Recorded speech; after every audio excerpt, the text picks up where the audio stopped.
При высокой нагрузке на личный состав осложнение оперативной обстановки не допущено. В прошлом году в Татарстане зарегистрировали свыше 55 тысяч преступлений. При этом каждое четвертое – это тяжкие и особо тяжкие. Стало меньше умышленных убийств, изнасилований, разбоев и грабежей. Сейчас самые низкие показатели за последние 30 лет. За год раскрыли свыше 23 тысяч дел, в том числе резонансных. В их числе убийство Новикова в Тукаевском районе, которое в течение почти 14 лет оставалось нераскрытым. Огнестрельное убийство Зиганшина и покушение на убийство Гарипова и Габдуллина. Убийство Гайсиной, совершенные в 2022 году на территории Хлаишевского и Зеленодольского районов. По горячим следам раскрыто убийство Ефремова, Мифтахова, Рогова и Тукмачева, Халиуллина, совершенные в Казани. Продолжается борьба с организованной преступностью. За год в Татарстане осудили почти 700 членов группировок. Выявлено больше 80 преступлений террористической и экстремистской направленности. Вынесены обвинительные приговоры по 40 случаям. Как подчеркнул Рустам Минниханов, борьба с экстремизмом и подростковой преступностью – одна из приоритетных задач. Для повышения эффективности принимаемых мер нужно оперативно задействовать все имеющие ресурсы и резервы. Следует активнее использовать новые нестандартные формы профилактической работы с молодежью. За минувший год в 1,5 раза выросло число кибермошенничеств. Зарегистрировано более 26,5 тысяч фактов. В каждом третьем случае преступники действовали за пределами республики. Пресечена работа 8 финансовых пирамид.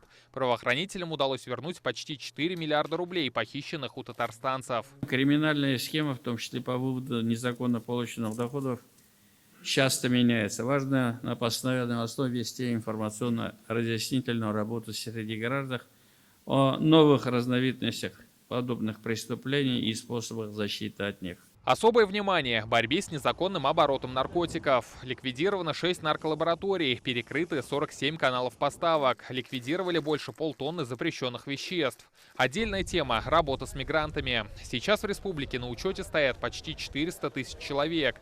По итогам года за нарушение закона из республики выдворили 3000 иностранных граждан. Мы свои предложения подготовили, я Мишустину это представил. Отказаться от мигрантов мы не можем. Вот, вся эта экономика требует людей. С мигрантами надо работать, надо создать им условия, чтобы они социализировались. На заседании Совета Безопасности Республики и Совета по межнациональным и межконфессиональным отношениям мы выработали комплекс мер по созданию условий для социально-культурной адаптации и интеграции мигрантов. В целом, как отметило федеральное руководство, МВД Татарстана с задачами справилось. Это одно из лучших наших подразделений территориальных по целому ряду обстоятельств. Главное это то, что республика стабильна. Главное это то, что население позитивно оценивает вашу работу. И это дает основания для оптимистических выводов. В этом году в республике пройдет целый ряд крупных событий. Это и выборы президента страны, саммит БРИКС и игры будущего. Как подчеркнули, их успешное проведение во многом будет зависеть от правоохранителей. Рамиль Галиуллин, Давид Абдуллин, ТНВ, Казань.